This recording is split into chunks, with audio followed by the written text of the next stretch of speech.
Hello and welcome to Blockbuster review on Prudent Media. My name is Sachin Chatte and on this program we take a look at the latest releases. Today we will take a look at the romantic comedy called Hai Jawani Toh Ishq Hona Hai and He-Man. First, let's take a look at Hai Jawani Toh Ishq Hona Hai. Call me a cynic, but मैंने जब सुना कि इस film के title में इश्क और जवानी दोनों है तभी मुझे डर लग गया and unfortunately my apprehensions proved well founded. Hai Jawani Toh Ishq Hona Hai is cringe inducing with a capital C. There was a time when David Dhawan brand of broad slapstick comedy could reliably entertain audiences. That time, however, seems long gone.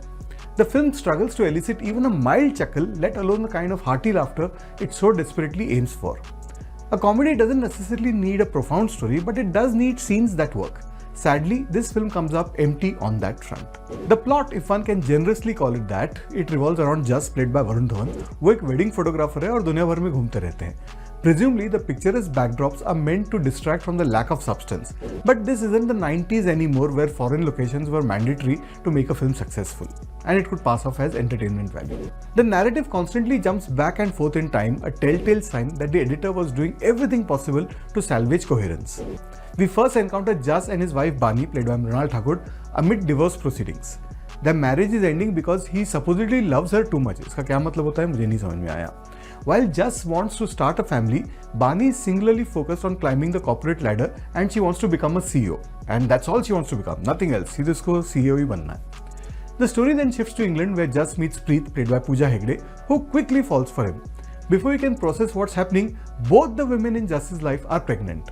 Such cinematic accomplishments of course require the support of a loyal best friend, played by Manish Paul.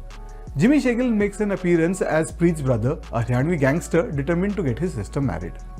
As the film progresses, it only digs itself deeper into trouble. The jokes consistently miss their mark, yet the screenplay responds by trying even harder with increasingly diminishing returns. The soundtrack leans heavily on recycled hits from the past, hoping nostalgia will do the heavy lifting. The performances offer little consolation. While veterans like Rakesh Pedhi, Chunky Pandey and Johnny Lever make appearances, even their comic credentials aren't enough to rescue the proceedings. In the end, Hai Jawani Toh Ishq Hona Hai feels like a relic from a bygone era of comedy, except without the charm that once made that formula work. I'm going to go with 2 out of 5 stars for this new David Dhawan comedy. And now let's take a look at Masters of the Universe. Given that neither Marvel nor DC has been doing particularly well with its films, Mattel appears to have misplaced its hopes in He-Man and the Masters of the Universe. The success of Barbie a few years ago likely prompted the company's executives to greenlight this project, hoping it would become men's versions of Barbie. But somewhere along the way, they forgot the fundamentals. Barbie may be a toy primarily associated with girls, but as a film, it appealed to audiences across demographics. Masters of the Universe, on the other hand, hardly seems to work for anyone. There were a handful of kids in the theatre with smiles on their faces, but I suspect that had more to do with the tubs of popcorn and cups of cola in their hand rather than what was happening on the screen. The animated series was hugely popular in the 1980s. Kids instantly recognized the phrase, "By the power of Grayskull and I am the power." I'm not sure today's kids are as familiar with it. What I do remember, however, is that the cartoon never relied heavily on humor. Now, modern superhero films burdened by their own excesses often seem desperate to inject comedy into every situation. That approach feels particularly misplaced for a character born to save the world. But that's Hollywood desperation these days. Even Dolph Lundgren, who played He-Man in the 1987 live-action film, turns up in a cameo as a gym-goer pumping iron. When Adam, also known as He-Man, played by Nicholas Galitzine, asks him for advice, Lundgren probably wants to say, don't make this film, but his character settles for something far less useful. The story of He-Man begins in Eternia, a planet in a galaxy far, far away. Young Prince Adam dislikes fighting, whether with a sword or otherwise, and his father, the king, is disappointed that his son lacks the warrior spirit expected of a future ruler. Idris Elba plays Duncan, the king's trusted lieutenant, and also doubles up as Adam's trainer. Hopefully, Alba received a substantial paycheck for this film because it certainly couldn't have been the role itself that attracted him. When Skeletor, played by Jared Leto, hidden beneath a massive mask that renders him almost unrecognizable and his casting pointless, he invades Eternia in pursuit of an all-powerful sword.